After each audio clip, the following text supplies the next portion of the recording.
The grand chambers of the Galactic Council stretched wider than 3 Earth football fields. Crystal lights hung from the ceiling, casting rainbows across the polished stone floor. Representatives from the 12 major species sat at raised platforms, looking down at everyone else. The minor species, more than 40 of them, crowded into the lower sections like children at the adults' table. Krell adjusted his breathing apparatus and leaned against the wall in the minor species viewing area. His purple skin wrinkled around his eyes as he watched the Zolaxian ambassador glide to the central speaking platform. Like all Myrthanians, Krell stood barely 4 feet tall, with 4 arms and a face that humans might describe as frog-like. "Watch this," Krell whispered to his aide. "Ambassador Zoval is about to tell us how logical Zolaxians are, right before he throws an emotional fit about trade routes." The Zolaxian ambassador raised all 6 of his tentacles. "Esteemed colleagues," Zoval began, his voice translated through the chamber systems. "The Zolaxian Empire approaches this matter with perfect logic, as is our way. The proposed shipping lanes through the Cygnus Arm must be adjusted to accommodate our historical claims." Krell puffed his throat sac and perfectly mimicked the ambassador's tone. "Perfect logic, except when it comes to our historical claims, which are based entirely on emotional attachment to stars we haven't visited in 3,000 years. Several nearby minor species representatives covered their mouths to hide their laughter. The Myrthanians had earned their reputation as the comedians of the galaxy. Unable to compete with the majors in technology, military power, or territory, they had mastered the art of mockery instead. A Vesperi representative buzzed her wings in irritation. "The Myrthanian delegation will show proper respect." Of course, Krell replied with an exaggerated bow. "We minor species must know our place." The council session dragged on for hours. The Quantum delegates argued with the Vesperi about defense systems. The hegemony of Prax demanded more voting power. The same arguments repeated every century with the same results. The majors got what they wanted and the minors went home with scraps. After the session, Krell and his team gathered in their small quarters on the station. Unlike the luxury suites reserved for major species, the Myrthanian rooms were cramped and functional. Krell didn't mind. It gave him more material for his jokes. "Did you see Ambassador Zoval's color change when the Prax mentioned revising the council charter?" Krell laughed, his skin shifting to the pale blue of an angry Zolaxian. So much for perfect logic. His aide, Mira, passed around drinks. "The Vesperi representative wanted to sting you today, I think." "The Vesperi want to sting everyone," Krell said. "They've been angry since they had to share their sector with the Draklid colonies." A soft chime interrupted their laughter. The room's communication system lit up with an official council notification. Krell tapped the screen with his upper right hand. "Attention all delegates," a neutral voice announced. "The Galactic Survey Corps reports the confirmation of a new sentient species in the Sol system, 3rd planet. The species calls itself human and has achieved spaceflight within their local system. The Council will vote tomorrow on sending a diplomatic mission. That is all." The room fell silent. Then Mira snorted. "Another primitive species for the majors to push around. I wonder what these humans look like," another aide wondered. 2 arms? 4? Tentacles? Krell pulled up the preliminary data on his screen. "Apparently they're mostly hairless primates. 2 arms, 2 legs, live on a high-gravity world with extreme weather patterns." He scrolled through more information. "Interesting. They've gone from simple tools to basic spaceflight in just 10,000 years." "That's actually impressive," Mira admitted. "Still primitive by council standards," Krell said. "They haven't even left their home system, in the sea." Next day, the council chamber buzzed with speculation about the newly discovered humans. The major species representatives spoke grandly about welcoming their lesser cousins to the galactic community and guiding the young species to maturity. Krell rolled his eyes so dramatically that a nearby Prax delegate shifted away uncomfortably. When the council opened the floor for discussion about the first contact mission, Krell surprised himself by raising his hand.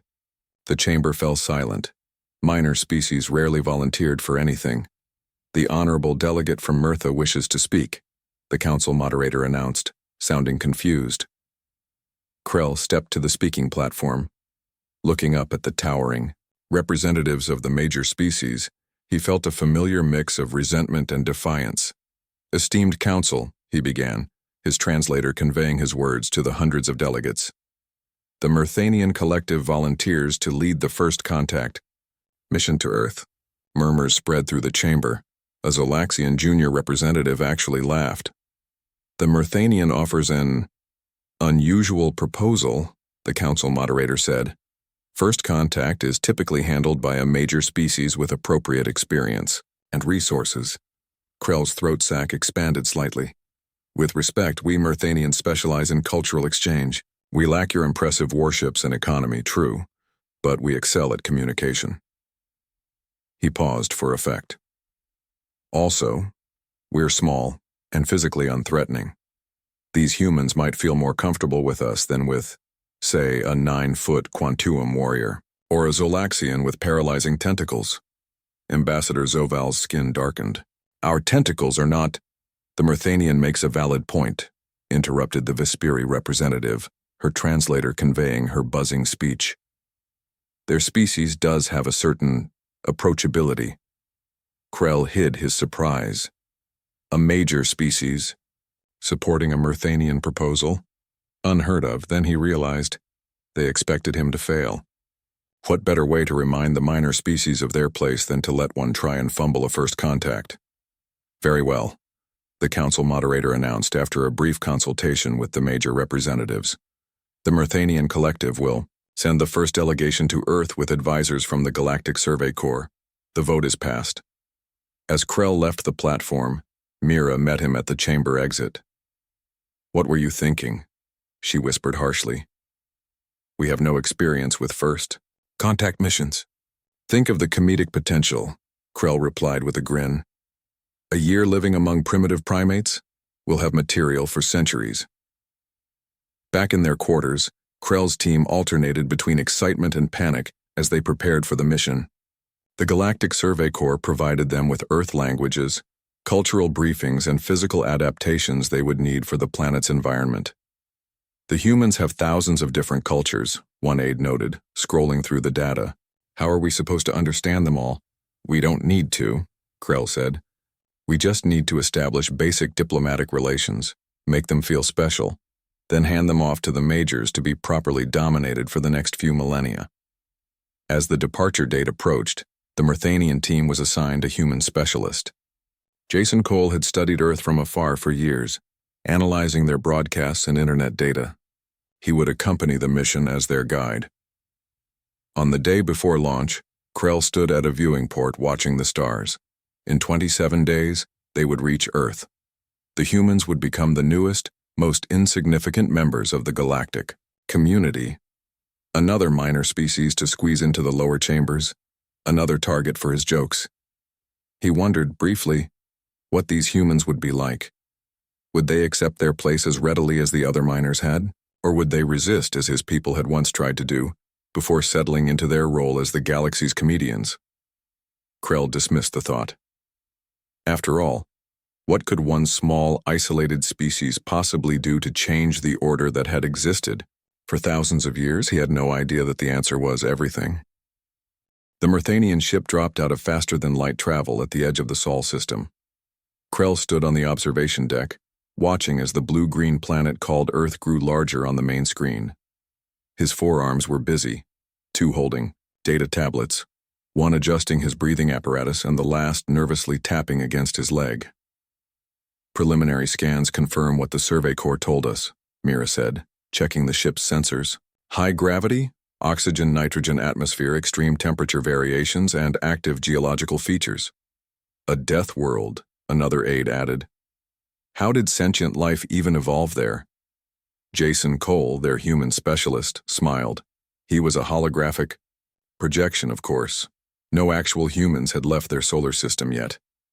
"We're adaptable. Our planet tried to kill us, so we learned to survive." Krell studied the hologram with interest. Jason looked nothing like the major species. No tentacles, like the Zolaxians. No exoskeletons like the Vesperi. No shifting plasma form like the Quantuum. Just a soft-looking biped with oddly expressive features. The humans know we're coming? Krell asked. Yes, Jason replied. Your arrival was announced to Earth governments 3 days ago. They've prepared a reception committee at a facility called the United Nations Space Agency Headquarters. Krell felt a flutter of nerves. This was his first major diplomatic mission. If he failed, the Myrthanians would become an even bigger joke among the council races. If he succeeded, well, the majors would take over anyway, but at least his people would get some respect. Remember, Jason said, Earth is not unified under a single government. The humans you'll meet represent a coalition called the United Nations. They still have separate countries, cultures, and languages. Primitive, one of the aides muttered. Perhaps, Jason replied with that strange human smile again. But we went from horse-drawn carriages to landing on our moon in just 66 years. The survey, Corps estimates our technological development rate is among the fastest ever recorded. Krell blinked his large eyes. Was that pride in the hologram's voice? Interesting. The landing went smoothly. The Myrthanian ship settled onto a concrete pad surrounded by human security vehicles. Through the viewports, Krell could see hundreds of humans gathered behind barriers, pointing and taking pictures with primitive devices. They seem excited, Mira observed. First confirmed alien contact, Jason explained. This is the biggest moment in human history. Krell adjusted his ceremonial robe. Then let's not keep them waiting. The Myrthanian delegation stepped out of their ship under Earth's bright sun. Krell's species had evolved on a foggy world, so they all wore protective eye coverings. The gravity pulled at their bodies, making each step feel heavy. Their environmental suits processed the air, adjusting it to their needs. A group of humans waited on a red carpet. Krell noted their varied skin tones and heights, more physical diversity than most council species displayed. 2 humans stepped forward. Welcome to Earth, said the taller one, a female with short brown hair. I am Dr. Olivia Wright, xenobiologist for the United Nations Space Agency. And I am Sam Garza, diplomatic envoy, said the other, a male with darker skin. On behalf of humanity, we extend our friendship. Krell raised his upper right hand in the universal greeting gesture the Council used for new species. I am Ambassador Krell of the Myrthanian Collective, representing the Galactic Council. We come in peace and friendship. To Krell's surprise, both humans performed the greeting perfectly, raising their right hands with fingers spread in exactly the right way. They've been studying us, Mira whispered in their native language. Impressive, Krell replied, before switching back to the translation system. Allow me to introduce my team. The formal greetings finished, the humans led the Myrthanians into a large building. Inside, representatives from Earth's nations waited, along with scientists, military personnel, and journalists. The humans had prepared food suitable for Myrthanian biology and set up comfortable low-gravity areas where they could rest. During the reception, Krell found himself speaking with Dr. Wright. Your species has adapted well to this harsh world, he said, trying to sound diplomatic. Harsh? Dr. Wright looked surprised. I suppose it must seem that way to you. We think it's quite beautiful. Beauty and danger, Krell commented. A very human perspective, according to our files. Dr. Wright smiled. Speaking of files, we've been studying the council races for some time. Krell nearly choked on his drink. Studying? How? You haven't left your system. Your communications aren't as secure as you think, Sam Garza said, joining their conversation.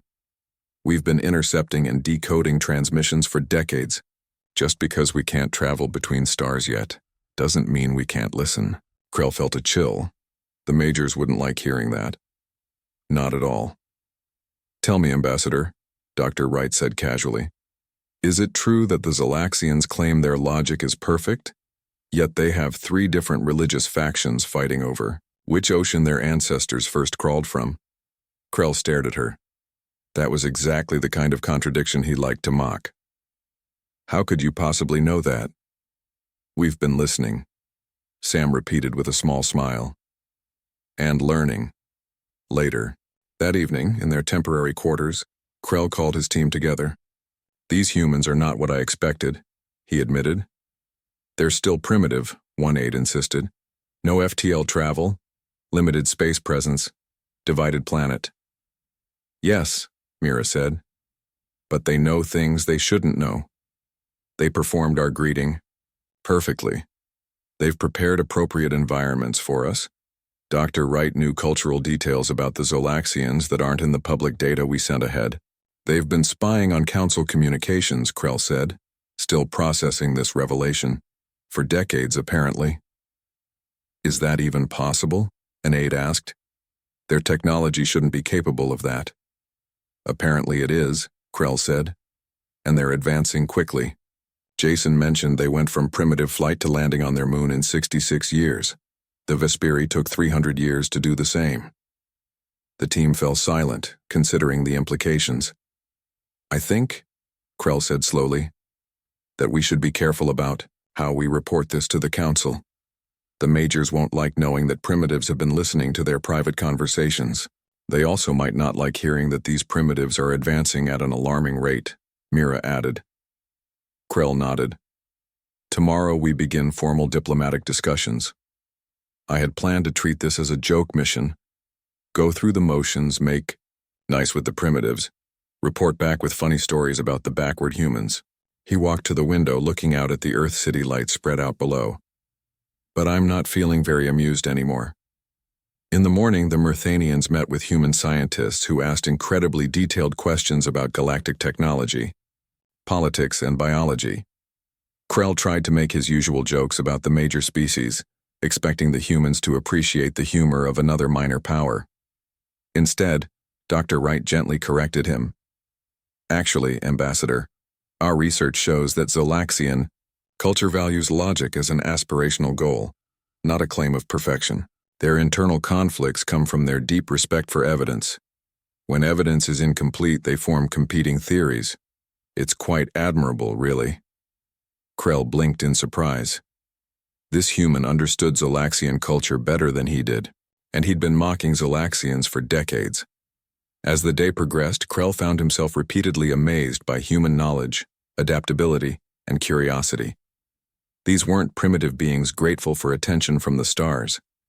These were calculated, prepared people who had been getting ready for this moment for generations. When Sam Garza casually mentioned that humanity had already drafted proposals for their eventual membership in the Galactic Council, including several options for reforming the major-minor species system, Krell realized his mistake. He had come to mock. But the joke, it seemed, might eventually be on the Galactic Council itself. 3 years passed since the Myrthanians first landed on Earth. Krell, now serving as the official Myrthanian ambassador to the human planet, stood in his embassy office overlooking the city of Geneva. Snow fell gently outside his window, a weather condition he had come to appreciate despite his species' preference for warmer climates. His communications panel chimed, a message from home. Krell pressed a button, and the face of the Myrthanian Council elder appeared. Ambassador Krell, the elder said, skipping formal greetings. The humans have done it again. Krell sighed. What happened this time? One of their patrol ships confronted a Quantum cruiser near the Proxima trading routes. The Quantum was harassing a Draclid transport. Standard practice, as you know. The majors always push around the minors in neutral space. And? Krell prompted, already guessing where this was going. The human ship, much smaller than the Quantum vessel, somehow forced the cruiser to withdraw. No shots fired, but the Quantum captain filed a formal complaint, claiming the human tactics were recklessly aggressive. Krell couldn't help the small smile that formed on his face. Which human ship? The Earth Alliance Navy vessel Defiant, commanded by Lieutenant Nicole Harris, of course. Nicole Harris had a growing reputation among both major and minor species. She had been one of the first humans to command an interstellar vessel, and she had a talent for finding trouble, or perhaps trouble found her. I'll speak with the human diplomatic corps, Krell promised. But you know how they are. They'll just claim they were protecting free trade routes, cite some obscure council regulation, and turn the whole thing back on the Quantum. After ending the call, Krell reviewed the incident report. Lieutenant Harris had positioned her ship between the Quantum cruiser and the Draclid transport, then activated a new human technology that temporarily disrupted the Quantum targeting systems. Nothing dangerous, just embarrassing for a major species to be outmaneuvered by newcomers. This wasn't an isolated incident. In just 3 years, humans had spread throughout Council space with surprising speed. They established trade agreements, cultural exchanges, and defense pacts, mostly with minor species at first, but increasingly with forward-thinking factions, among the majors as well. Krell left his office and walked to the human diplomatic headquarters nearby. He had a meeting with John Murphy, Earth's first representative to the Galactic Council. Murphy had been a community organizer in a place called Detroit before joining the diplomatic corps. That background proved surprisingly useful in galactic politics. Ambassador Krell, Murphy greeted him warmly. Come in, I just made coffee. Would you like some tea instead? I have that Myrthanian blend you enjoy. Tea would be wonderful, thank you, Krell said, settling into a chair specially designed for his four-armed physiology. Human accommodations for other species had quickly become the standard that other races struggled to match. Murphy poured the tea and sat down. I assume this is about Lieutenant Harris and the Quantum incident. News travels fast. The Quantum ambassador called me directly demanding Harris be disciplined, Murphy said with a small smile. I reminded him that the Draclid transport had filed distress calls that went unanswered by 3 separate Quantum patrols before the Defiant responded. You have evidence of this? Krell asked. Murphy touched a screen on his desk, and communication logs appeared. We record everything, Ambassador. A habit we developed while still on Earth. Trust but verify. Krell sipped his tea. The Quantum won't like being caught in their own lie. They already don't like us. Murphy shrugged. Most of the majors don't. We refuse to behave like a proper minor species. The human spoke truth. Most new species spent decades, if not centuries, carefully navigating council politics, accepting their subordinate status and slowly building influence. Humans had rejected that approach from day one. Your people have formed quite the coalition, Krell observed. 17 minor species now regularly vote with Earth's proposals. 22, as of yesterday, Murphy corrected. The Praxian colony. Worlds joined our trade agreement. They're tired of paying higher taxes than the Praxian homeworld systems. Krell nearly choked on his tea. The Prax colonies? They've been fighting for equal status for 300 years. Sometimes all it takes is someone showing a different way forward, Murphy said. Speaking of which, have you seen Dr. Patel's latest medical breakthrough? Dr. Alan Patel led the Human Medical Research Division. In 3 short years, his team had revolutionized several fields of galactic medicine by combining knowledge from multiple species, approaches the majors had never bothered to explore. I heard something about a cure for Zolaxian shell decay, Krell said. Murphy nodded. A condition that's plagued them for millennia. Dr. Patel combined Draclid enzyme therapy with Vesperi surgical techniques. The Zolaxian Medical Guild is, let's say, reluctantly grateful. They're not used to being helped by newcomers. After finishing his meeting with Murphy, Krell walked through the snowy streets of Geneva. Humans and aliens moved together through the busy city. He passed a school where human children learned alongside the offspring of diplomatic staff from a dozen worlds. A restaurant advertised cuisine from 3 different star systems. Krell paused outside a news display showing footage of Lieutenant Harris receiving a commendation from the Draclid trade minister. The human stood tall and proud in her blue uniform, shaking hands with the much smaller Draclid official. Quite the spectacle, isn't it? Said a familiar voice. Krell turned to find Ambassador Zoval of the Zolaxians standing beside him, protected from the snow by a climate-controlled hover platform. Ambassador? Krell greeted him with surprise. I didn't know you were visiting Earth. A short trip. My government has concerns about human expansion, yet we also see opportunities. Zoval's tentacles moved in a pattern Krell recognized as thoughtfulness. 3 years ago, these humans couldn't leave their solar system. Now they have ships in every major sector. They move quickly, Krell agreed. Too quickly for some, Zoval said. The Quantum are proposing restrictions on human fleet movements. The Vesperi want to limit their trade agreements. And the Zolaxians? Krell asked. We are reassessing. Zoval turned his large eyes toward Krell.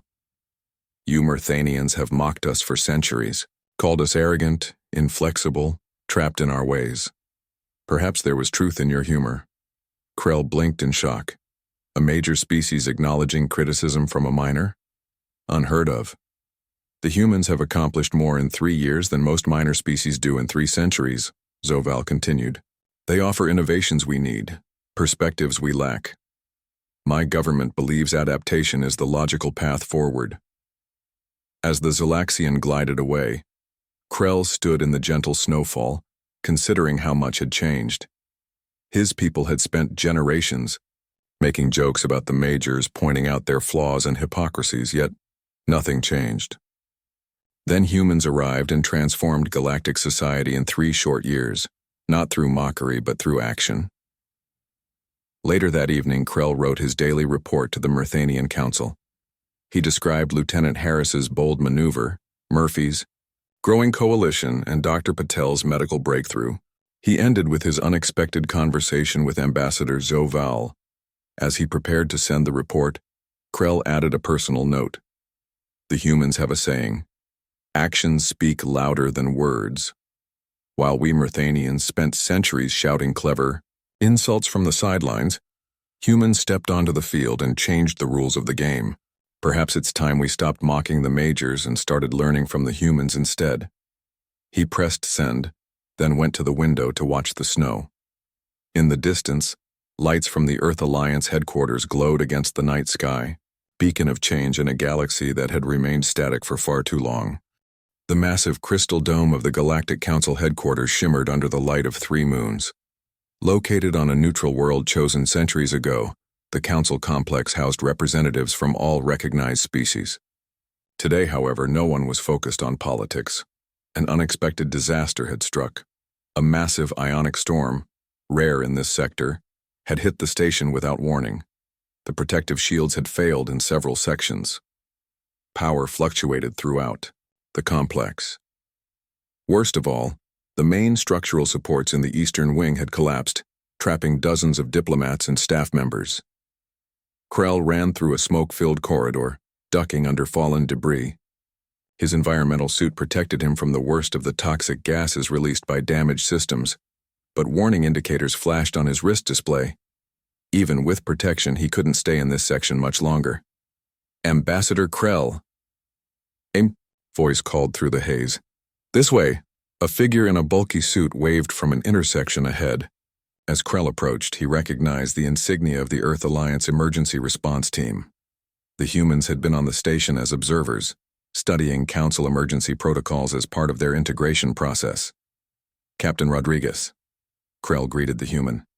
The situation? Bad, Kelly Rodriguez replied, her voice slightly distorted through her helmet comm. 3 major structural collapses, fires on 4 levels, and at least 60 people trapped in sealed areas. The Council security forces are overwhelmed. The Major's emergency protocols, Krell began, are failing, Rodriguez interrupted. No offense, Ambassador, but they weren't designed for this kind of catastrophic cascade failure. Around them, alarms blared in multiple languages and tones. Through gaps in the smoke, Krell could see diplomats from various species huddled in groups, many injured and all looking frightened. Surprisingly, humans in Earth Alliance uniforms seemed to be organizing everyone, despite their observer status. We need to move these people to safer ground, Rodriguez said. My team has set up a triage area in the central hall. It's the most structurally sound part of the complex. Krell nodded. What can I do to help? Rodriguez seemed momentarily surprised by the question, then smiled behind her visor. We need someone the other species will listen to. Help us get them moving in an orderly fashion. For the next hour, Krell worked alongside the human emergency team. He watched in amazement as they coordinated a rescue operation with smooth efficiency. Humans directed representatives from both major and minor species without regard for status or protocol, simply based on who could help and who needed help. Krell assisted a wounded Zolaxian diplomat, supporting two of his tentacles as they made their way to the triage center. Ambassador Zoval himself was there, his elegant robes torn and stained, helping a human medic treat injured staff members. "The eastern section is completely cut off," a human lieutenant reported to Captain Rodriguez. "Scanners show 22 life signs trapped in the diplomatic archives. The Vesperi ambassador is among them. The structural integrity is failing," another human added. "Standard extraction would take too long." Rodriguez consulted a handheld device. "We'll use the BEAR system." "The what?" Krell asked. "Bulldozer Environmental Assault and Rescue," Rodriguez explained. "Technology we developed for Earth's extreme environments, earthquakes, tsunamis, volcanic eruptions." She issued rapid orders, and her team unloaded strange equipment from their emergency packs. The devices looked primitive compared to most. Council technology, all thick metal and sturdy components rather than the elegant crystal and plasma tech the majors preferred. "Will that work through Council architecture?" Krell asked doubtfully. "It better," Rodriguez replied, "or those people won't make it."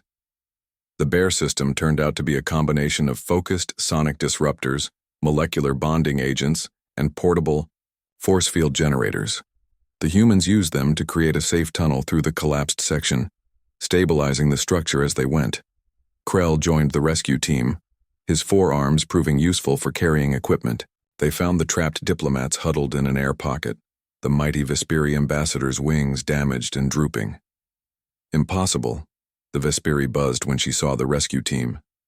The structural analysis indicated this section was unreachable.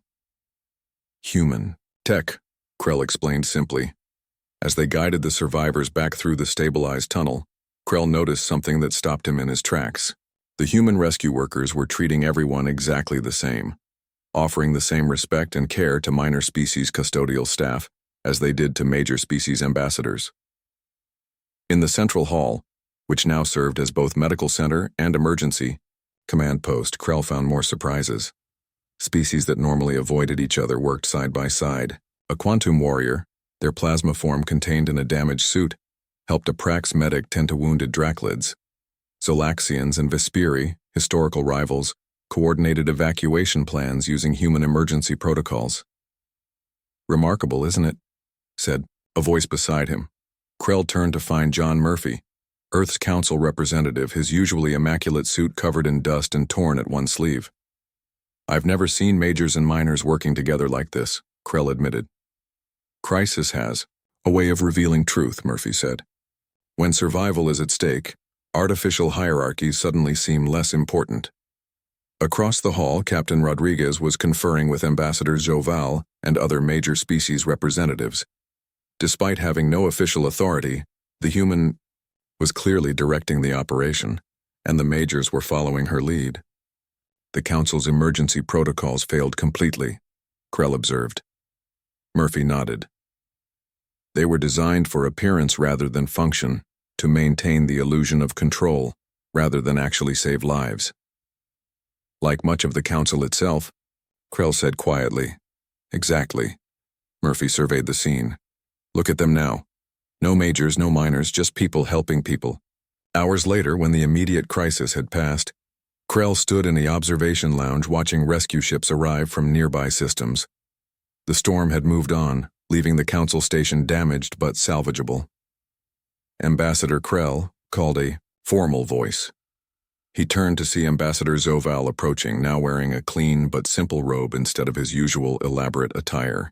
"Ambassador Zoval," Krell greeted him. "I'm glad to see you well." The Zolaxian's skin had a subdued blue tone, a sign of deep thought in his species. "I have just come from a most unusual meeting," he said. Captain Rodriguez briefed the major, species representatives on the rescue operation. "She did well," Krell said. "She did exceptional work," Zoval corrected. "When questioned about her authority to take command during the crisis, she simply showed us the results. Lives saved, structure preserved, order maintained. And the majors accepted this? More than accepted." Zoval's tentacles moved in a pattern indicating both confusion and clarity, a uniquely Zolaxian emotional state. I found myself publicly acknowledging her superior methods. It marks the first time in recorded council history that a major has formally recognized the superiority of a minor's approach.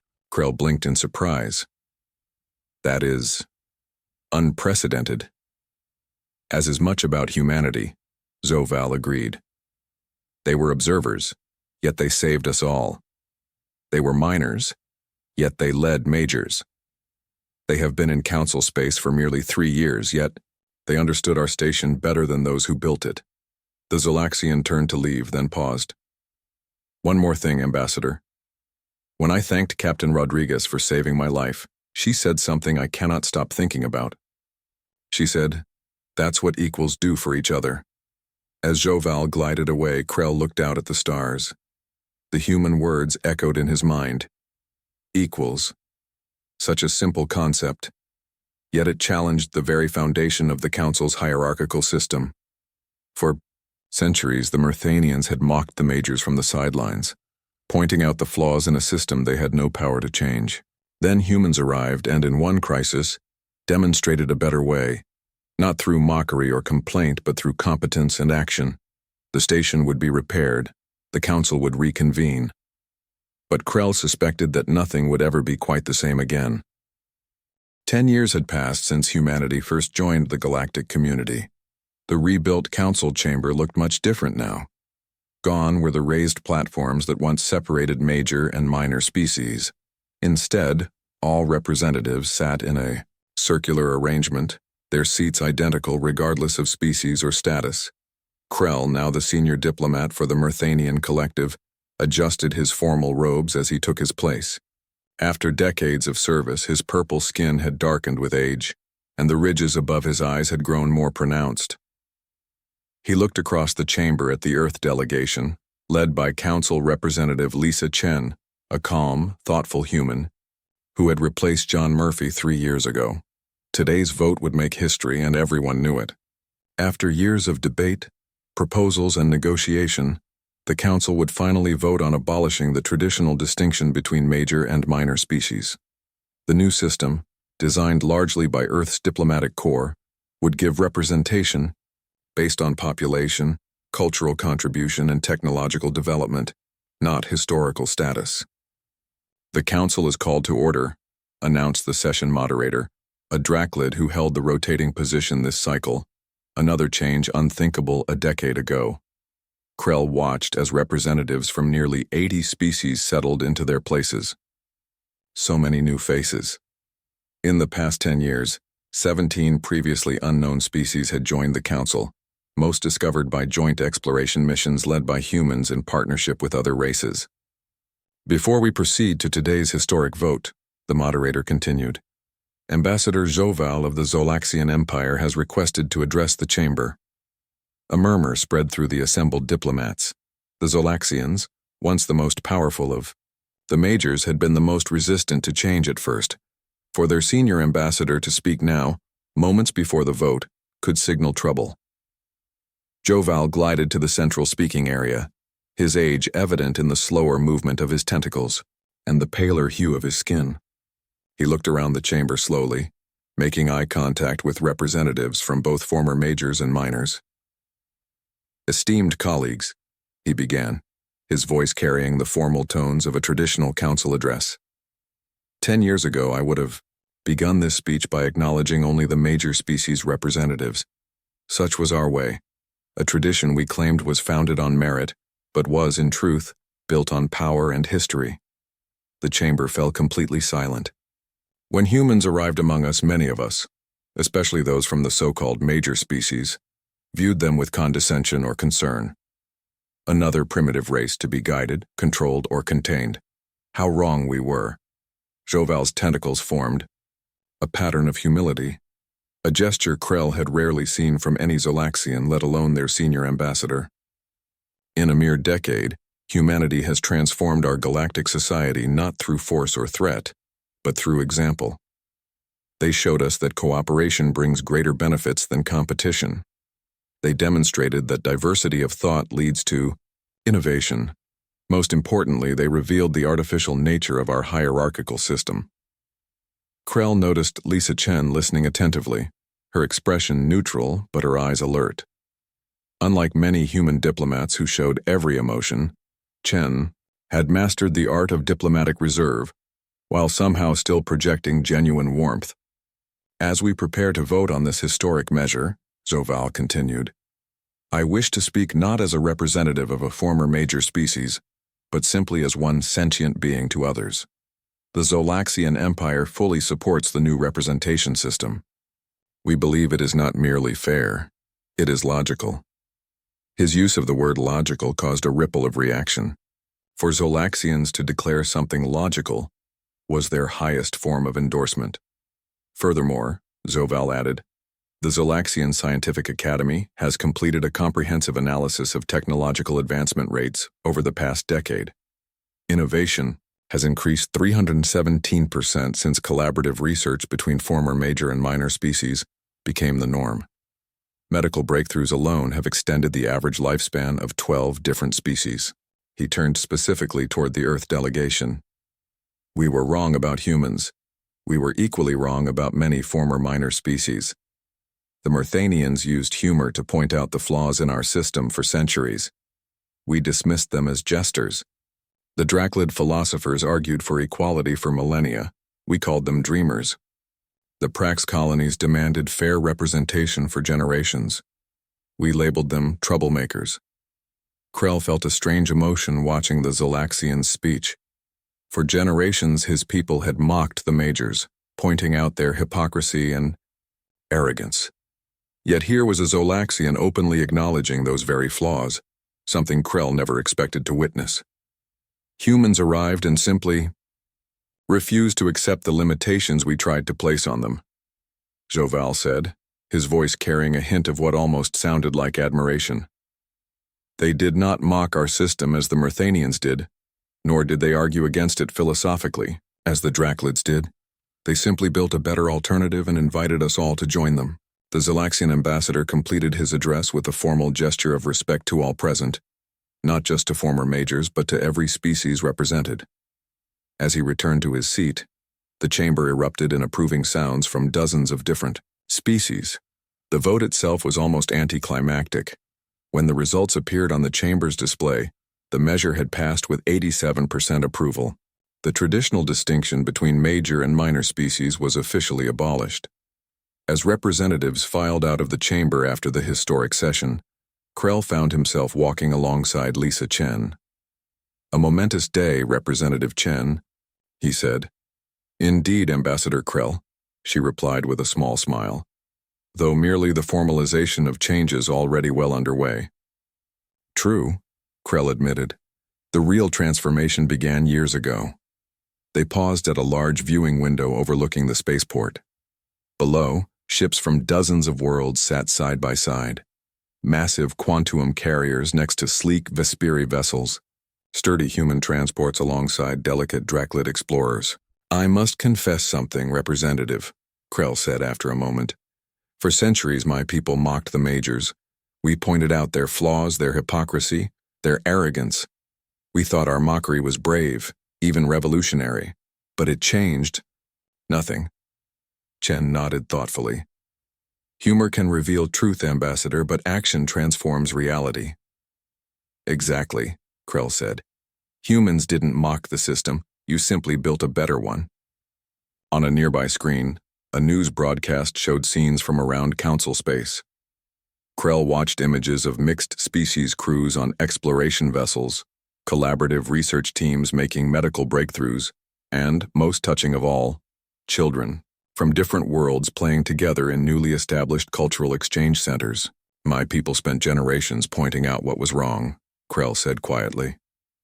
Your people showed everyone what could be right. Lisa Chen smiled. Perhaps the Myrthanians' contribution was greater than you realize, Ambassador. Your humor helped expose the absurdity of the system. You prepared the soil in a way. We merely planted the seeds. As they parted ways, Krell watched a group of diplomats boarding an Earth-designed exploration vessel. The ship's commander, Admiral Ryan Park, stood at the boarding ramp greeting each crew member, former majors and minors alike, with equal respect. The old Myrthanian smiled to himself. For centuries, his people had been the galaxy's comedians, mocking the powerful from the margins. There was value in that role, he now realized, even if it hadn't created immediate change. The Myrthanians had kept alive the awareness that the system was flawed, that the Emperor indeed had no clothes.